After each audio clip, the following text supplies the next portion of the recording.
2017 മദ്രാസ് IIT-യിൽ നിന്ന് ആരംഭിച്ച സ്റ്റാർട്ടപ്പ് കമ്പനിയാണ് അഗ്നികുൽ കോസ്മോസ്. വെറും 7 വർഷങ്ങൾ കൊണ്ട് ഇന്ത്യയുടെ ബഹിരാകാശ ദൗത്യങ്ങളിൽ പ്രധാന ഏടാകാൻ ഇവർക്ക് സാധിച്ചു.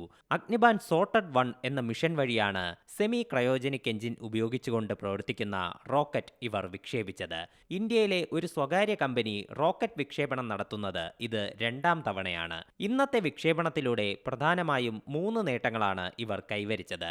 ഇന്ത്യയിൽ ആദ്യമായി സെമി ക്രയോജനിക് എഞ്ചിൻ ഉപയോഗിച്ച റോക്കറ്റാണെന്നതാണ് ഏറ്റവും പ്രധാനപ്പെട്ട നേട്ടം. ശ്രീഹരിക്കോട്ടയിലെ സ്വകാര്യ ലോഞ്ച് പാഡിൽ നിന്ന് വിക്ഷേപിക്കപ്പെടുന്ന ആദ്യ റോക്കറ്റ് കൂടിയാണിത്. ധനുഷ് എന്നാണ് അഗ്നികുലിന്റെ ഈ ലോഞ്ച് പാഡിന് ഇട്ടിരിക്കുന്ന പേര്. തദ്ദേശീയമായി നിർമ്മിച്ച 3D പ്രിന്റഡ് എഞ്ചിനാണ് ഈ മിഷനിൽ ഉപയോഗിച്ചിരിക്കുന്നതെന്നതാണ് 3ാമത്തെ നേട്ടം.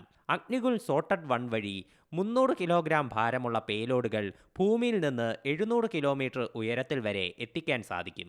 ഭാവിയിൽ കുറഞ്ഞ ചെലവിൽ കൃത്രിമ ഉപഗ്രഹങ്ങളെ ഭ്രമണപഥത്തിലെത്തിക്കുകയാണ് ഇതുവഴി ലക്ഷ്യമിടുന്നത്.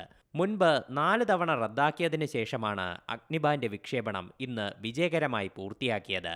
ചൊവ്വാഴ്ചയായിരുന്നു അവസാന ശ്രമം നടക്കുന്നത്. ഇത് വിക്ഷേപണത്തിന് 5 സെക്കൻഡുകൾക്ക് മുൻപാണ് പിൻവലിച്ചത്.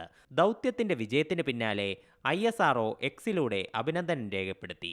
അതേസമയം പരീക്ഷണ ദൗത്യമായതിനാൽ തന്നെ ഇന്ന് വിക്ഷേപിച്ച റോക്കറ്റ് ബഹിരാകാശത്ത് പ്രവേശിക്കില്ല. സെമി ക്രയോജനിക് എഞ്ചിൻ ഉപയോഗിച്ചുകൊണ്ടുള്ള വിക്ഷേപണ സാധ്യതകൾ മനസ്സിലാക്കുകയായിരുന്നു ഇതുവഴി ലക്ഷ്യമിട്ടിരുന്നത്. News desk C Malayalam news. പുതിയ വാർത്തകളും വിശേഷങ്ങളും ഇനി വിരൽ തുമ്പിൽ. എല്ലാ ഡിജിറ്റൽ പ്ലാറ്റ്ഫോമുകളിലും ഇപ്പോൾ സി മലയാളം ന്യൂസ് ലഭ്യം.